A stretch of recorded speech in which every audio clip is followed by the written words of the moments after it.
The purpose of this video is to give you an inside look at what I do the second day of class in the school year. And now the purpose of this day for me, for the students, is to share with them my philosophy on teaching and what I want them to get from this class. So what you're going to see is basically kids are going to come in first. Bell's going to ring here in a second. They have 4-minute passing period, and then from there they'll have about 5 minutes to work on the activity. But then that's when we're really going to jump into the lesson. So we'll pick it up from there. Let's get to it. All right, let's do this. Here we go. So the plan for today is to share with you my philosophy on teaching, kind of what I want you to get out of the class. That is the purpose of today. We'll come back to the Nacirema in a few minutes, though. But let me share this with you here.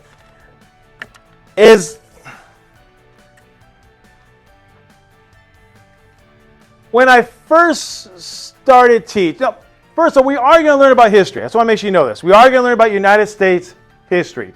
We're going to talk about the history of the United States from about the 1600s to about the 1800s. We'll cover about 250 years of United States history. So we are going to talk about history.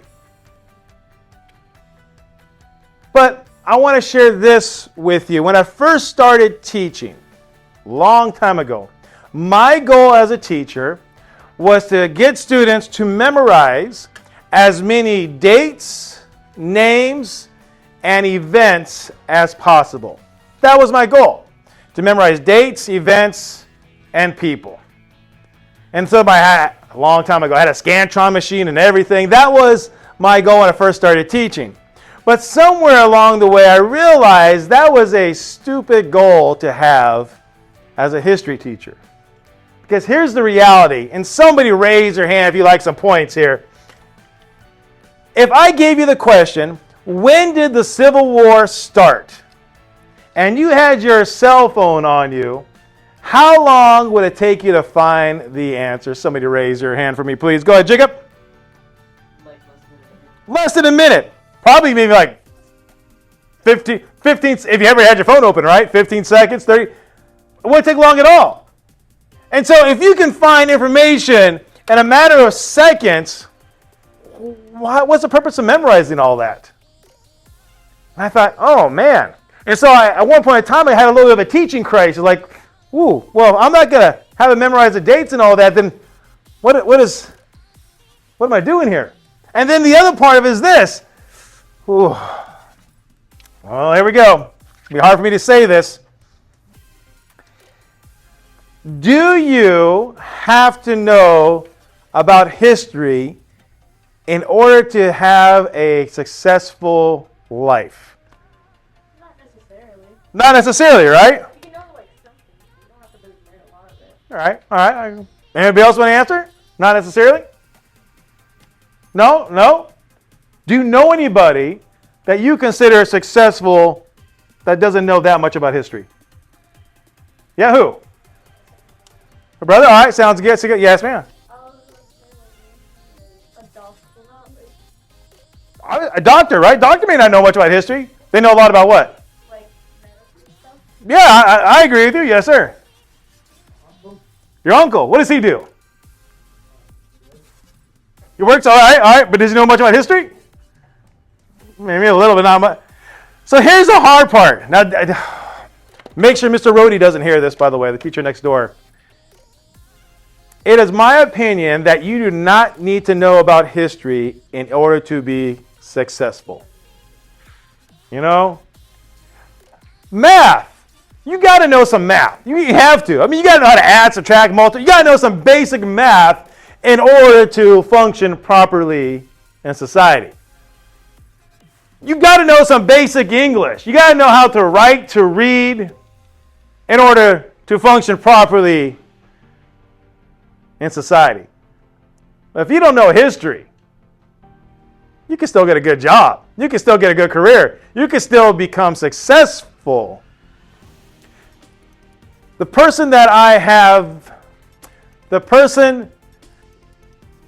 most important person in my life is my wife, and she can care less about history. I'll be watching a history channel about the Second World War, and I'll be into it, talking about the bombing of Japan, like, oh my gosh, I can't believe all this happened. And she'll come in, she'll go, what are you watching? I go, oh man, it's about the bombing of Japan and everything. And I look at her, and she's like, yeah, whatever. She walks away. She cares less about history. So then here's the problem I have.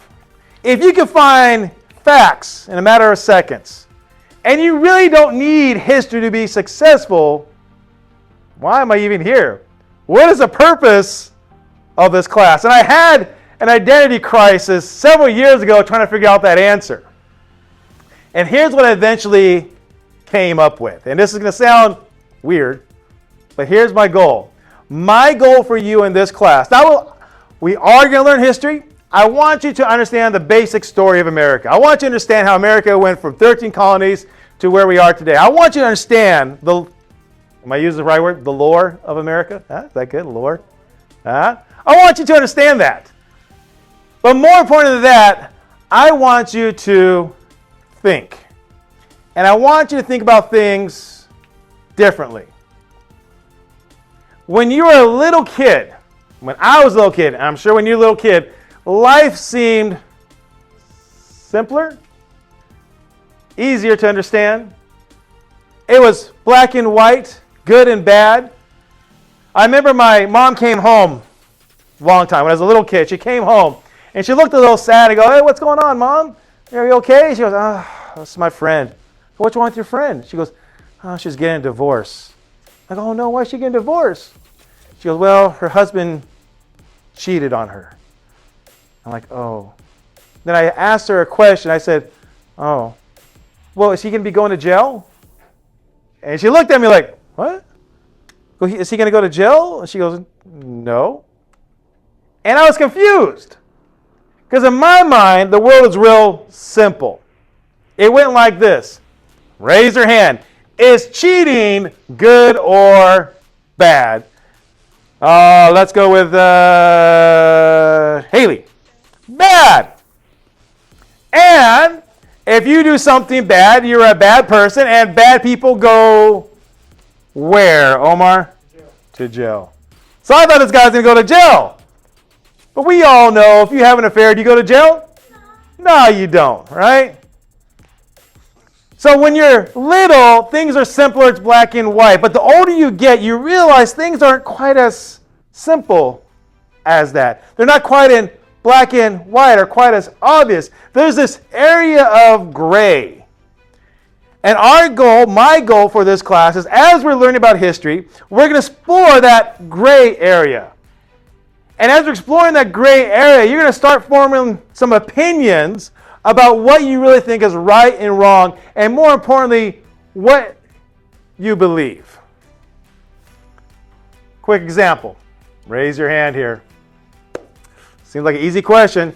Is killing good or should you be able to kill? Let's ask that question. What do you got for us, Savannah? You should not be able to kill. Does anybody disagree? You should not be able to kill. Because killing is what? Bad, all right? Has anybody ever killed a fly before? Savannah, you ever killed a fly? Wait a second. Why'd you kill the fly? Because it isn't killing what? So, but it's okay to kill a fly? Why is it okay to kill a fly? All right, so they're not humans. All right, so they're not human, it's okay to kill them. You guys agree with that then? There's a big difference. You can kill them.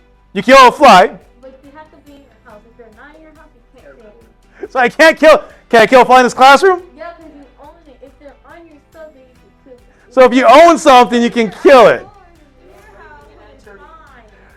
Yes, ma'am. Wait, make sure I get you some points here. Go ahead, Sophia.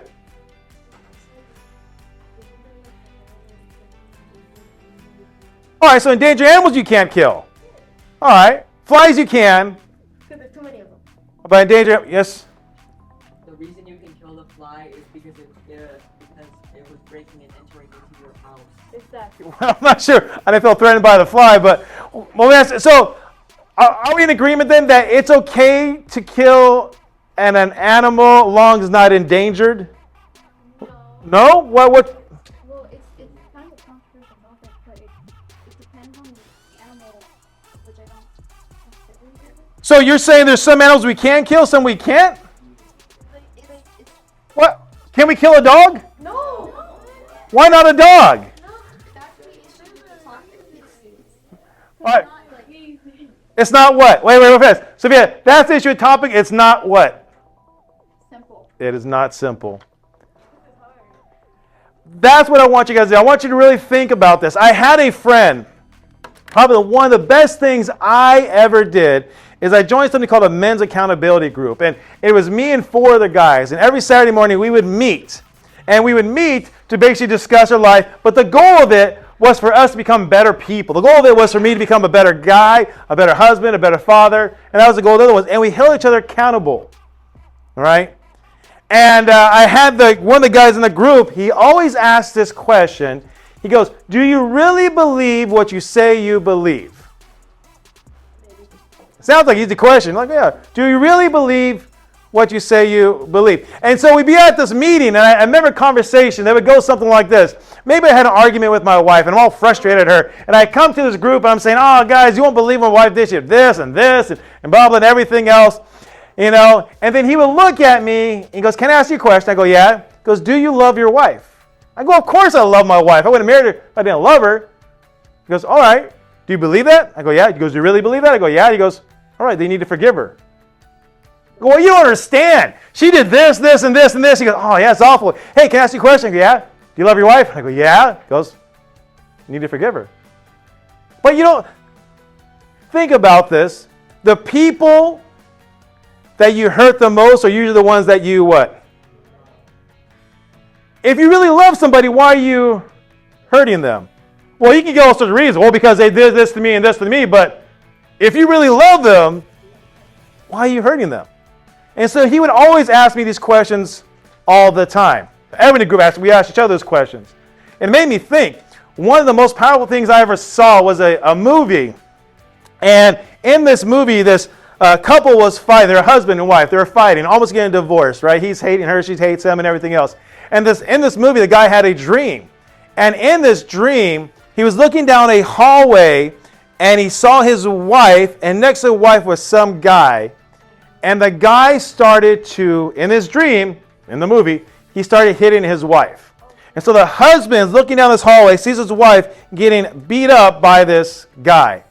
And of course, and I know how it is, I'm a husband. Of course, he got all mad, like, who is this? What? I can't believe, what are they? And he runs down there, he grabs the guy, turns him around because he's just going to knock him out, turns around, and when he turns around, he realizes that guy is actually himself.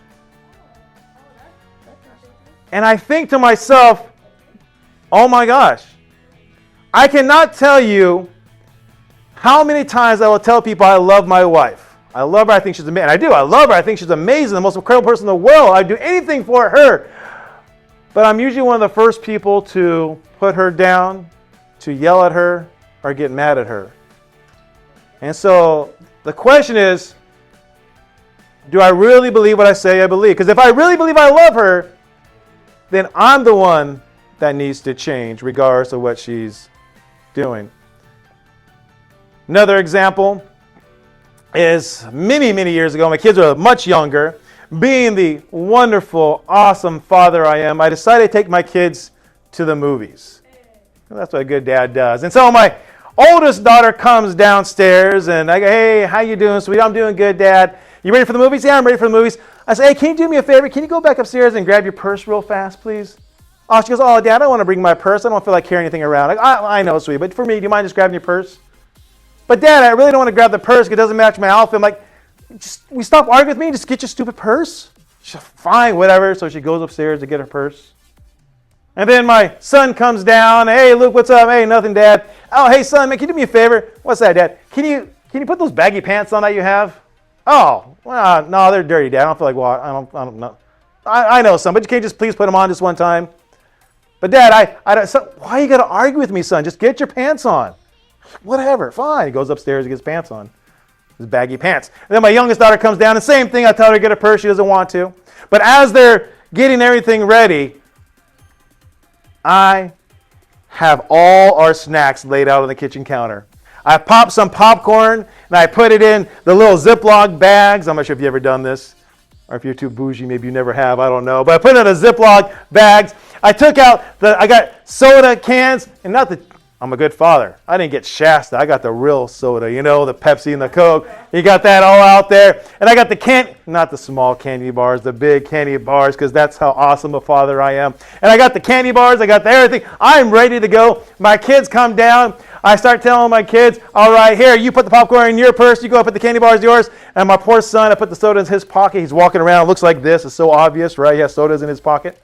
It's like, Dad, please don't make us do this. I'm like, who's paying for this? I'm paying for this. You know how expensive it is? And so I take my kids to the movies. And as we're walking into the movie theater, there's this sign, a big sign on the movie theater. Someone raise your hand. It says, no outside what? Oh, please, go ahead, Savannah. Or drinks, right? No outside food or drinks. And my kids see this, and they're like, oh, Dad, look, it says, shut up, be cool. And so they walk in, they're all nervous, and they ask him the question. They go, do you have any food or drinks? And the kids look at me, I look at them, they go like, no, and they let him in. And we get inside the movie theater, and I take out the soda, I take out the snacks and everything else, I distribute it, and I'm so proud because I saved about $40, $50. That's a lot. They're expensive there, you know what I mean? And so I remember telling this story to my friend, and he's like, hey, and I'm so proud because I saved a lot of money. And he goes, hey, can I ask you a question? I go, yeah. He goes, hey, do you know what integrity is? And I go, yeah, I know what integrity is. He goes, what's integrity? I go, integrity is doing the right thing even when you don't have to. Integrity is doing the right thing when no one's watching. Integrity is being truthful and honest. He goes, do you have integrity? And I go, yeah. He goes, let me get this straight. You snuck food into the theater when the rule said you're not supposed to. Not only that, you got your kids involved. You made them bring the snacks in. Not only that, you made your kids lie. Also, you can save $50. Is that worth it? And I'm like, oh. He goes, you sold your integrity. You sold your word. Worse than that, you taught your kids it's okay to lie for $50. Is that what you stand for? I'm like, dang, he called me out. And he's right. He's right. I sold my integrity. But once again, it is that gray area that we are going to explore. So do you really believe what you say you believe? Keep that in mind as we go throughout this year. All right. When I ask this question in other classes, I'm not sure why they answer. Maybe because they want to be rude. I don't know. But I want them to be honest. I want you to be honest. When I ask this question, what did you put down as some words? They were choosing words such as, I don't know, different. All right. They put down interesting. Okay. What do you really think about the Nacirema? Someone give me a word that you put down for the Nacirema. We'll start over here. Go ahead. Yeah. Culture. All right, culture is important to them. All right, Omar, do you have your hand raised? All right. What do you got for us? Go ahead, Andrew. Yes, sir. Diet? A night? What'd you say? Diet. Okay. What do you got for us? Strange study. Okay, strange study. All right, sounds good. Beauty is important. Beauty is important. That means they're conceited, right? I'll get you in 1 second. Conceited. Uneducated. Oh, I like that one. Why'd you say uneducated? They don't understand how to handle it when a person gets sick. All right, uneducated. I like that. Yes. Weird. I put that down too. Unique. All right. Not that advanced. What do you got for us, Isaac? Bad diet. That's for sure. Poisonous. Savannah, do you have one? Oh, all right. Older civilization. Overweight. Okay. One more, Carlo. Crazy. I agree. I put down there weird, strange, I put down disgusting. Do you think they're disgusting? What do they eat? Yeah. All right. So anyways, that's the Nacirema. Somebody raise your hand and tell me, what is Nacirema spelled backwards? Greg. American. This is you guys. You guys are conceited, weird, disgusting. Is that true? I don't. We'll get to it. We'll get to it. We'll get to it. Is this you guys? No, like 50 years in the future, people are gonna look back at us and be like, Most definitely. We'll get to it. We'll get to it. We'll get to it. Here we go. Let's break this down. Let's break this down. By the way, when I say you guys, it includes me. So here we go. The Nacirema live on a continent of North America. We'll learn more about continents, but the United States is on the continent of North America. The Nacirema do many things they think that make them look better. Every day, men use a sharp knife to scrape their faces. Somebody raise your hand. What is that? To go ahead, Jacob. A razor blade, right? I remember when I was a kid, I always wanted to shave because I wanted to be like a guy, shave. And now that I'm an adult, I'm like, I hate shaving every single day. But guys shave every single day with a razor. Women, it says, bake their heads in small ovens. I'm not sure you would call it oven, but I know my wife will spend about 15, 20 minutes a day using, hold on one second, using a hair dryer, right? And she'll be forever using that hair dryer, all right? What else do we got here? Another sign of beauty for some Nacirema involves injecting a poison liquid to their skin to change the color. It's no longer poisonous, but what are we talking about there? Go ahead, Aiden. Oh, makeup? No, I'll give you two. I'll give it to you. Who's got something else for me besides makeup? that thing they use that to make their eyes big and make them look younger. That injection. I'll give you that one too. Botox, I think you're thinking of. But what is it called when you put ink into your skin? Let's go ahead and let's have back here to Savannah. Tattoo, right? Why do people get tattoos? Because they think it makes them look what? Cool or better, right? All right. We're always worried about the way we look. That's called being conceited, by the way. Let's keep going here. When a Nacirema gets sick, they go to a special holy person. We call a special holy person a doctor. The doctor will wear a strange mask, hat, and cape. I remember when my kids were being born, and my wife's giving labor, I went into the room, but before I did that, they made me put these little things around my like booties around my shoes. They made me put like a little gown on. I had to wear that little hat and mask. If you ever watched the shows, the doctors, right? They got the little gown on. They walk in like this.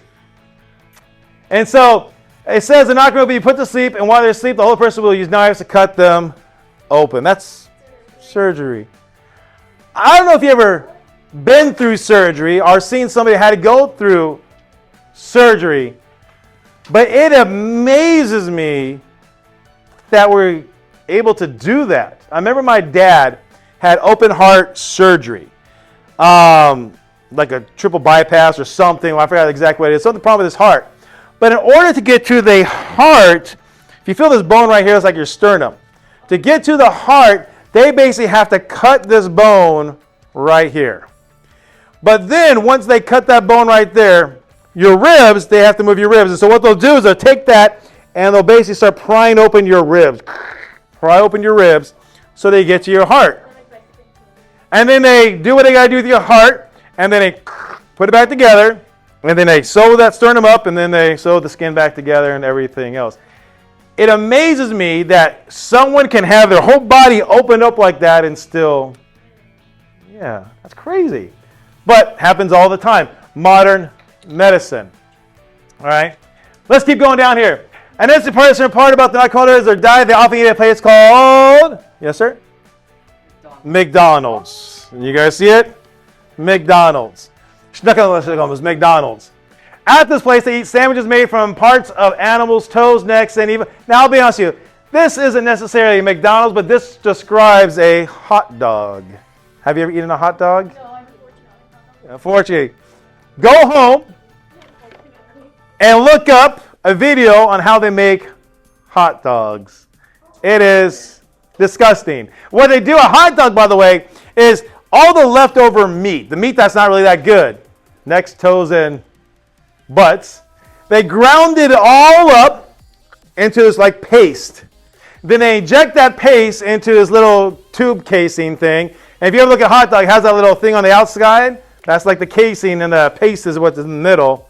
And then, of course, we eat our hot dogs. Oh. I remember my dad, he used to eat pickled pig's feet. And I'd go into the refrigerator, there'd be this pig hoof in this jar.